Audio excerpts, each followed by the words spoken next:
ഞാൻ നട്ടലില്ലാത്തവൻ, ഭാര്യയെ സംശയിക്കുന്നവൻ, കൊള്ളരുതാത്തവൻ. പറയുന്നവര് പറയട്ടെടാ. അതെ, 1000 കുടങ്ങളുടെ വായ മൂടിക്കെട്ടാം. ആ, ഒരു മനുഷ്യന്റെ വായ മൂടിക്കെട്ടാൻ പറ്റുമോ?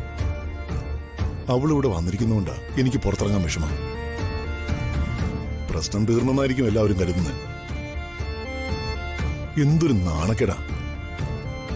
മറ്റൊരുത്തന്റെ കൂടെ അന്തി ഉറങ്ങിയ ഭാര്യയെ ഞാൻ സ്വീകരിച്ചെന്നായിരിക്കും അവരൊക്കെ കരുതിയിരിക്കുക. അടുത്ത ഒരു വേല വയ്ക്കാം, അതേൽക്കും. മോനെ, അവളെ നീ തിരിച്ച് സ്വീകരിച്ചെന്നാണല്ലോ പൊതുജനം കരുതിയിരിക്കുന്നെ.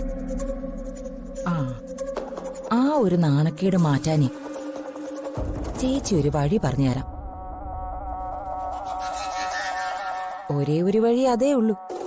എന്താ ചേച്ചി? ഇതിനുള്ള ഏക പരിഹാരം അതാണ്. അത് മാത്രമാണ്. ചേച്ചി കാര്യം എന്താണെന്ന് വെച്ച് പറയാ. ആ പവിത്രയെ അവളെ നീ കല്യാണം കഴിക്കണം. എന്താ, കെട്ടിക്കൂടെ? മോനെ, നിനക്ക് അതിന് മാത്രം പ്രായമൊന്നും ആയിട്ടില്ല. ചേച്ചി എന്തൊക്കെയാ പറയുന്നത്? എനിക്ക് എന്റേതായിട്ടുള്ള വ്യക്തിത്വമില്ലേ? വ്യക്തിത്വവും കല്യാണം തമ്മിൽ എന്താ ബന്ധം? എടാ, ഞാൻ മരിച്ചു കഴിഞ്ഞാ നിനക്ക് നാഴി വെള്ളം തരാൻ ഈ ഭൂമിയിൽ ആരുണ്ട്?